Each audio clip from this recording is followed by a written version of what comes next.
Olá pessoal, começando a trabalhar mais uma vez a estruturação do sistema financeiro internacional, que agora é definido como sistema financeiro global. Você já viu comigo anteriormente que nos anos 80 do século passado existiu a real necessidade de você começar a criar regras para o mercado, começar a criar regras para o sistema financeiro que já se desenhava internacional. Os bancos eles começavam a operar em múltiplos mercados, começavam a operar em múltiplos países, ao passo de você, como eu, ir para a Ucrânia. Eu fui para a Ucrânia, nos anos 2000, participar de um congresso sindical, fui dirigente sindical durante muito tempo no serviço público, e uma das primeiras coisas que eu vi na Ucrânia, em Kiev, foi uma agência do Banco do Brasil. Então, o Banco do Brasil é um dos bancos mais antigos do mundo, então essa é a prova da atuação dos mercados internacionais e o Brasil sempre esteve entre as principais economias do mundo. Só que o Acordo de Basileia I, que acontece em 88, ele estabeleceu as regras, a alavancagem e os percentuais que os bancos deveriam deixar guardados por garantias, mas após alguns anos houve a necessidade de você começar a avançar. E aí que entra Basileia II. Basileia II estabeleceu o que nós chamamos, isso é muito importante, de pilares do sistema financeiro global. Deixa eu falar uma coisa, porque senão vai ficar um pouco confuso no decorrer do curso.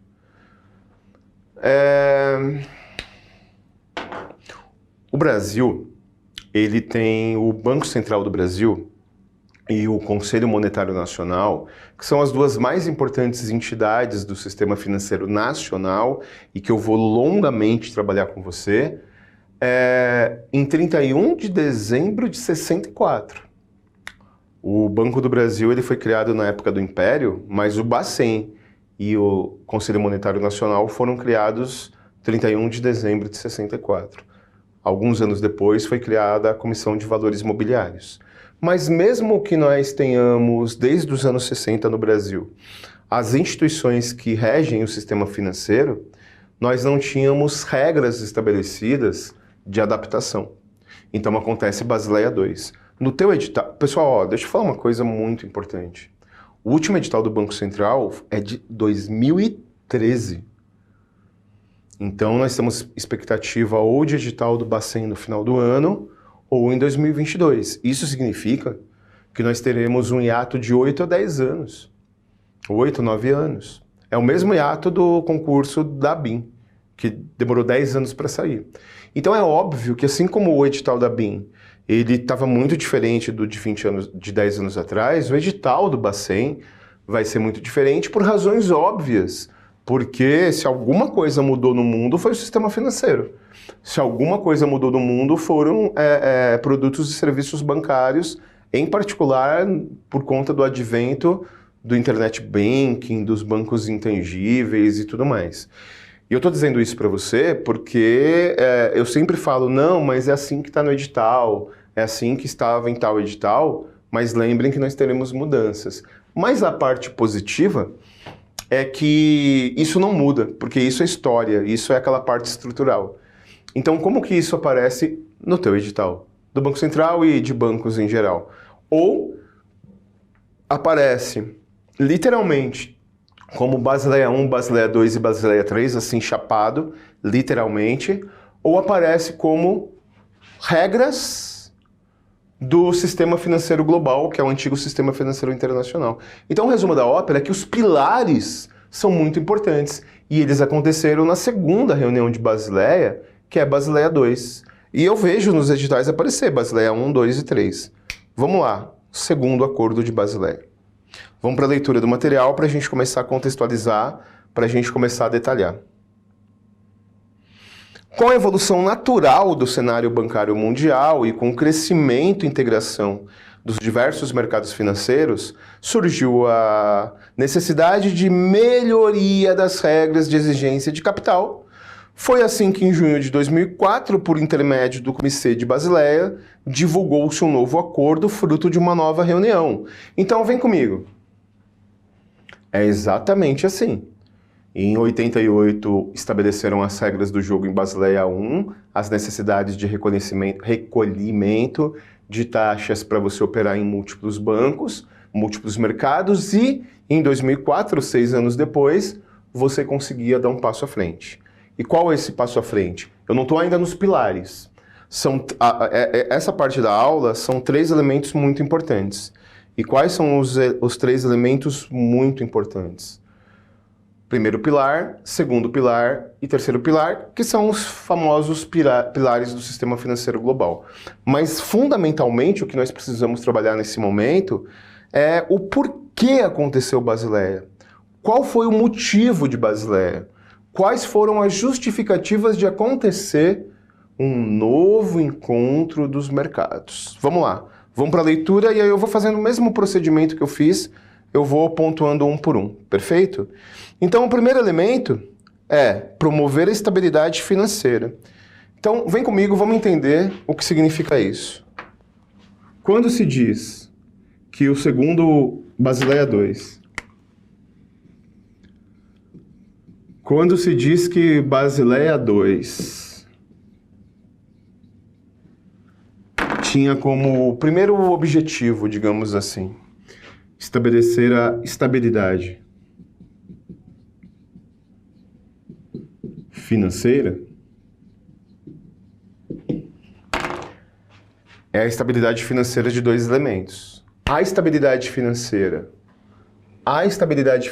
dos países e a estabilidade financeira das instituições bancárias. Porque o grande problema do sistema financeiro nacional e internacional é que nada adianta você ter instituições financeiras estruturadas, estabelecidas, se você tem países quebrados. E de nada adianta você ter países quebrados com boas instituições financeiras. Então, na verdade, essa estabilidade financeira é tanto dos países membros quanto das instituições. Perfeito? E aí deixa eu falar uma coisa que é um pouco polêmica, mas na verdade eu vou entrar não no mérito da questão, e sim no elemento da questão.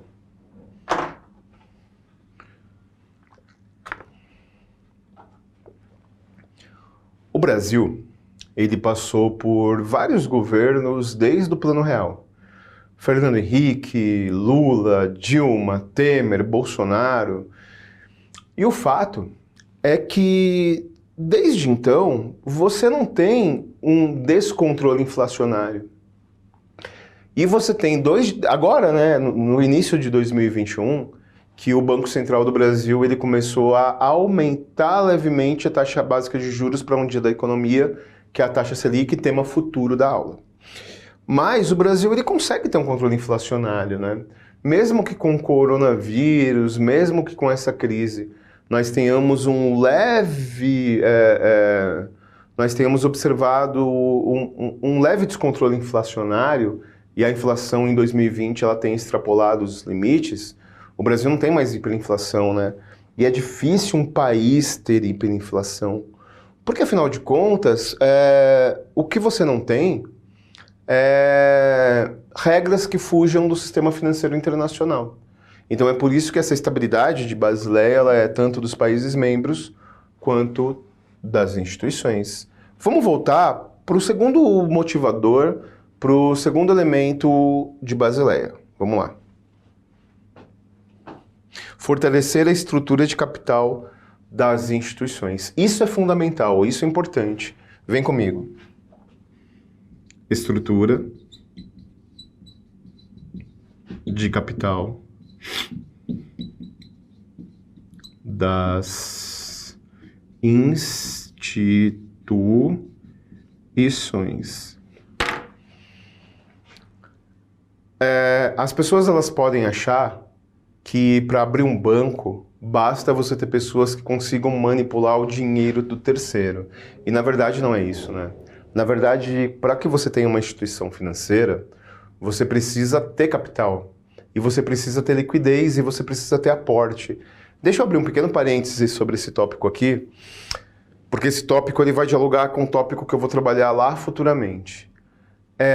Eu posso ter um patrimônio que não gera liquidez, né? Uma explicação muito básica e fundamental de liquidez para você entender isso aqui. Imagine uma situação em que eu moro numa mansão, eu tenho uma Ferrari e eu ande com um relógio de R$ 5.000 no pulso. Isso não significa necessariamente que eu tenha liquidez. Não significa necessariamente que eu tenha capacidade rápida de transformar esse meu patrimônio em dinheiro. Porque a casa, ela está penhorada. Porque a Ferrari, eu comprei em 60 prestações e eu só paguei uma. E o relógio é financiado e eu só paguei 10% dele. Então eu tenho um patrimônio, porém esse patrimônio tem pouca liquidez. E esse é um problema das instituições financeiras quando você tem... Na época de agências, né? Na época em que você tinha as estruturas de agências. Eu tô falando na época, óbvio que tem agência de banco, mas hoje você tem outra situação. Hoje você tem uma situação de bancos online, bancos digitais. Então, olha só, eu preciso que as instituições que atuam no mercado financeiro tenham uma estrutura de capital, ou seja, tenha liquidez. Tenha um capital próprio que a permita rapidamente arcar com seus compromissos. Então aqui tem direta relação com os bancos... Tem direta relação com os bancos comerciais. Bancos comerciais. Existe um terceiro elemento extremamente importante, extremamente relevante, que é o elemento o terceiro elemento, né? Vamos voltar para a leitura porque eu ia falar sem ler. Vamos lá para a leitura para depois a gente desenvolver.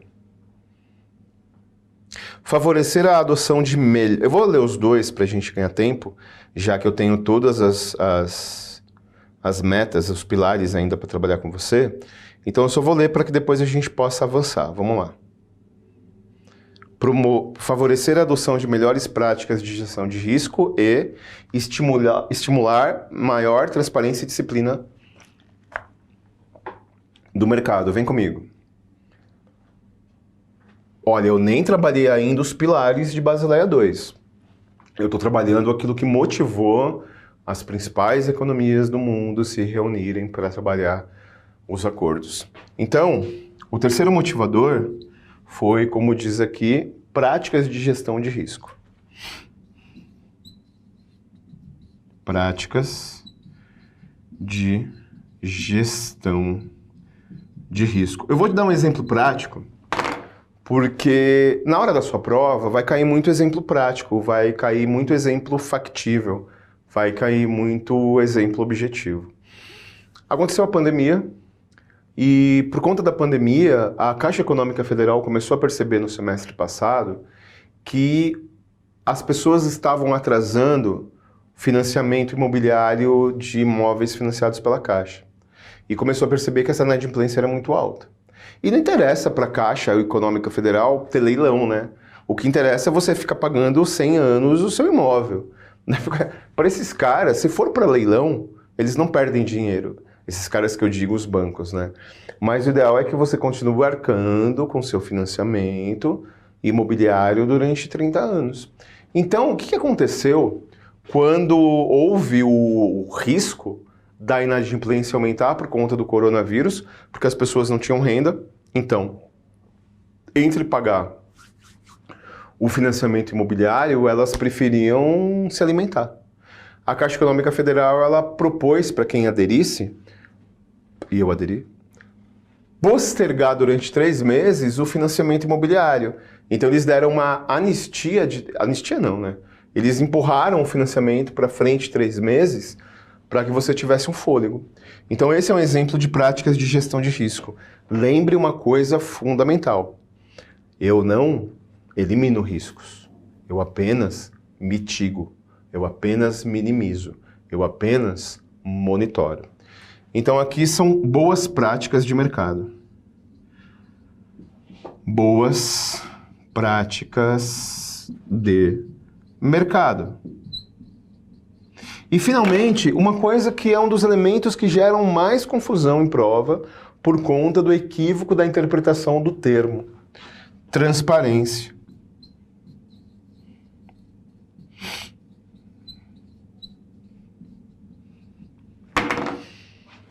Deixa eu te perguntar uma coisa importante.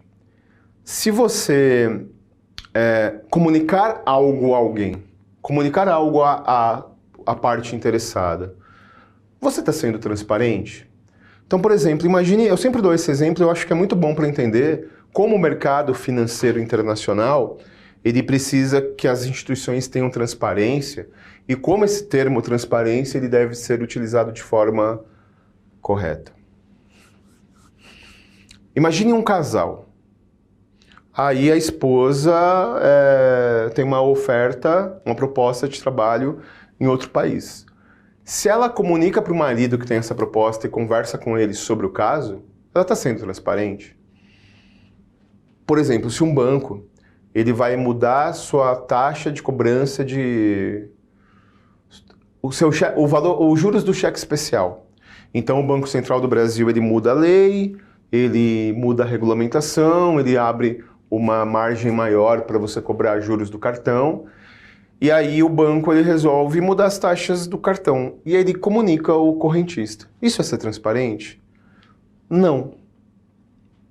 Quando a esposa vai conversar com o marido sobre a proposta de trabalhar em outro país, ela está sendo transparente se essa comunicação é com tempo hábil para reação contrária. Não adianta eu dizer, vamos conversar, eu tenho que escolher até amanhã. Eu não fui transparente, eu não dei tempo de reação. Então os bancos, sempre que você recebe uma cartinha do banco, a cartinha do banco não diz assim, você tem tanto tempo para pagar. Se você não pagar, aí seu nome vai para a SPC. Você tem tanto tempo para arcar. Se você não arcar, você vai para o cartório. Você vai para, sei lá, dívida ativa.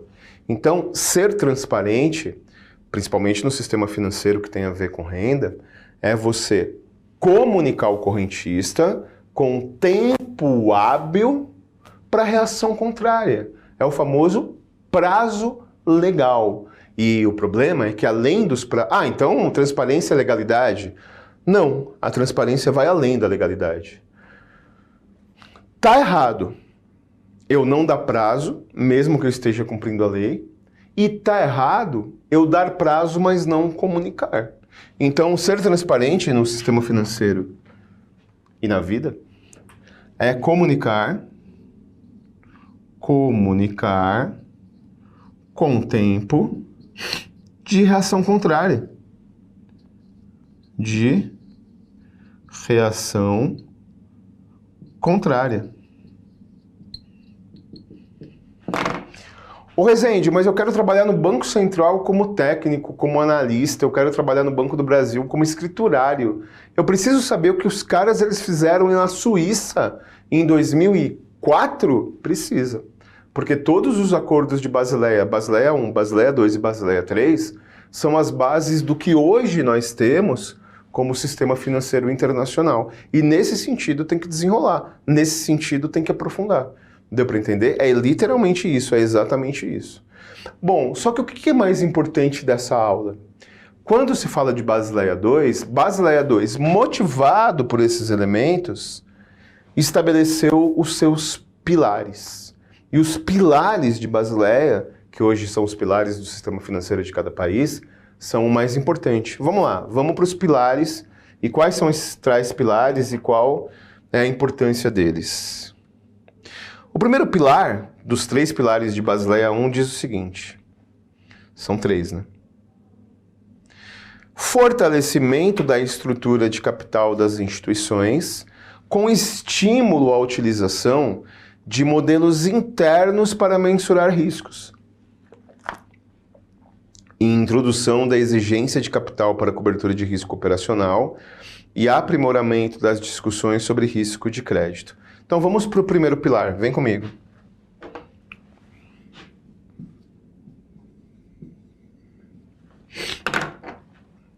Ô Rezende, eu não estou entendendo, mas você disse na aula anterior que Basileia I já estabeleceu essa questão de riscos, porque os caras se reúnem 6 anos depois para de novo falar a mesma coisa. Não é falar a mesma coisa. Lá em Basileia I, eles disseram riscos existem. E vocês, bancos, precisam mitigar os riscos.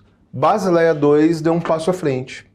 Basileia II percebeu a importância de, como diz aqui o primeiro pilar, aprimorar a discussão sobre riscos de crédito. Existem vários riscos, né? Quando eu for trabalhar Basileia III, posteriormente eu vou listar os riscos, mas aqui eles se preocuparam com um risco. Risco de crédito.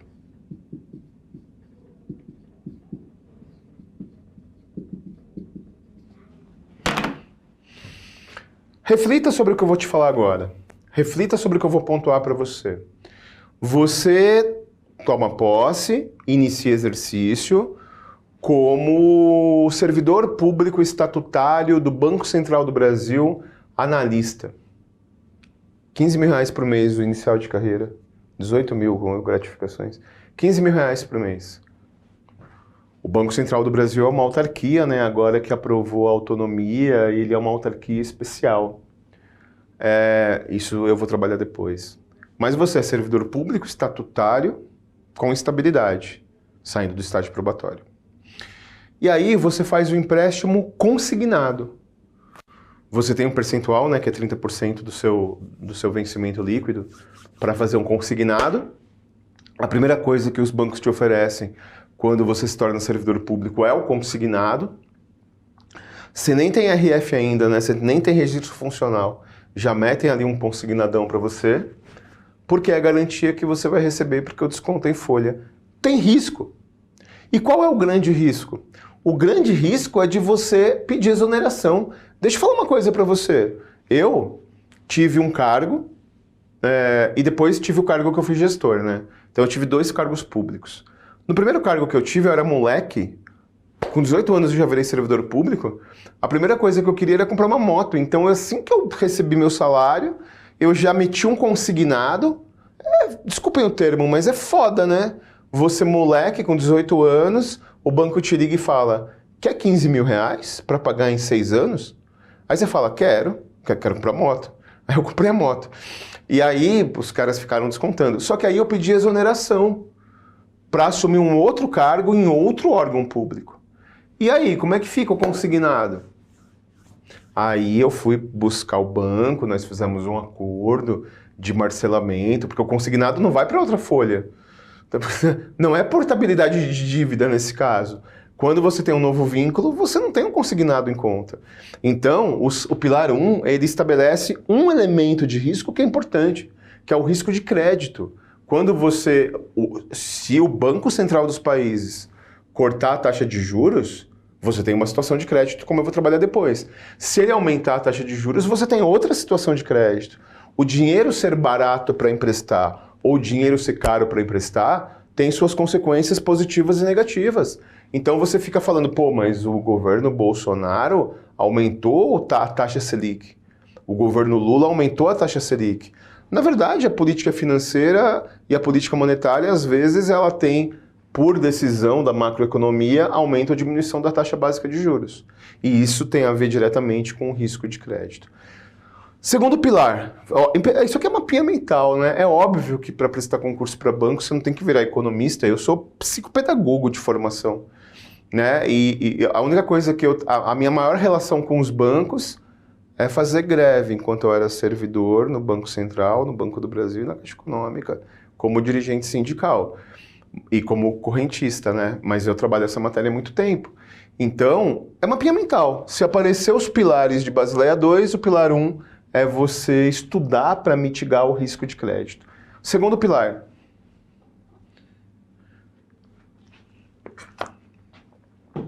Vamos lá para o material. Reafirmar e fortalecer os princípios de supervisão bancária, considerando que os supervisores devem avaliar e montar as estratégias do banco, além de cobrar que operem acima das exigências de capital mínimo e intervir buscando ações rápidas, em caso de desenquadramento dos limites mínimos. atribui responsabilidade à alta administração dos bancos pela estratégia de exposição de riscos e pela compatibilização dos níveis de capital. Isso é importante. Então, o que é o segundo pilar de Basileia? De Basileia 2, né? O segundo pilar de Basileia é os níveis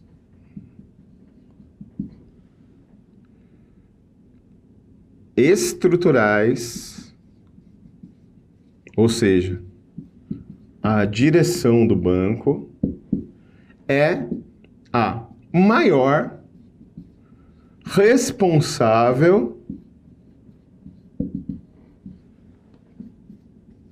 pelas operações. O que começou a acontecer? Você tem a alta cúpula, banco público e privado, você tem a alta cúpula do banco, aí você tem os níveis gerenciais, você tem os níveis operacionais, você tem os analistas de crédito, você tem os operadores do mercado, você tem uma estrutura enorme dentro de um banco. E quando você tinha um problema de capital, quando você tinha um problema de risco, quando você tinha um problema de quebra, sempre a direção do banco continuava com os seus dividendos, sempre o banqueiro continuava com sua grana e ele responsabilizava operacionalmente o funcionário. Então, Basileia 2 diz algo que parece uma redundância, mas não é. Basileia 2 diz algo que parece chover no molhado, mas não é. Se o banco quebrar, por um erro de aposta de mercado, por um erro de um produto que não rendeu, por erro de aposta num limite ali que tinha muito risco de oferta de crédito, quem será responsabilizado judicialmente, financeiramente, será a alta cúpula da organização. E é por isso que a gente viu tanto, nos anos 2000, banqueiro preso no Brasil. Em particular o Najnarras, para falar de um banqueiro, que é um histórico banqueiro que foi preso justamente por esse tipo de postura que não era mitigar riscos. E o terceiro pilar de Basileia, vamos lá. Ó, aqui, deixa eu só terminar a leitura desse pilar anterior, porque isso é importante. Enfatiza que os bancos devem possuir volume de capital adequado para os riscos. Então, meu irmão, vem comigo antes de eu ir para o terceiro pilar. Quer emprestar dinheiro? Quer atuar nos mercados? Quer dar dinheiro para microempresário? Quer oferecer dinheiro para universitário? Quer oferecer financiamento para MEI e para ME? Então tenha capital próprio. Vamos para o terceiro pilar. Olha, o terceiro pilar é importante para entender algumas coisas sobre o Brasil. Redução da assimetria de informação e favorecimento da disciplina do mercado por meio de divulgação no conjunto mínimo de informações, com vistas a aumentar a transparência das instituições. O objetivo deste pilar é complementar os requisitos mínimos do primeiro pilar e o processo de supervisão do pilar 2. Então, as coisas elas se encaixam, né? As coisas elas se casam. Vem comigo. Foco. Foco total no que eu vou dizer agora. Eu sou cliente de um banco, eu sou correntista de um banco. Eu não preciso conhecer os acordos de Basileia. Eu não penso em prestar concurso, eu nem sei que tem concurso público. Eu só quero ir lá ter minha conta corrente. E eu quero pegar um empréstimozinho. Eu quero fazer um financiamento em CDB. Eu não preciso conhecer os pilares de Basileia. Mas, de alguma forma, você precisa publicizar de forma transparente. Então, o pilar 3 é o pilar que junta os outros dois pilares. O pilar 3 de Basileia, ele diz que os pilares 1 e 2 devem ser publicizados com transparência. Ou seja, eu preciso saber como o meu banco, de forma adaptada para o cliente, lida com riscos e se prepara para o mercado. Eu preciso saber como cliente, de forma adaptada, quem é o dono do banco, quem é o responsável pelo banco. E sabendo disso, saber que a pessoa é uma pessoa idônea, que ela se compromete com a movimento. No caso do banco público é diferente, porque tem um portal da transparência, né? Mas se você for procurar em qualquer instituição privada, você tem lá no site da instituição, ou no aplicativo da instituição, o seu corpo diretivo. Perfeito? Basileia 2. Basileia 2 deu um passo à frente começou a organizar as bases que foram estabelecidas em Basileia I com os 3 pilares. Muito obrigado.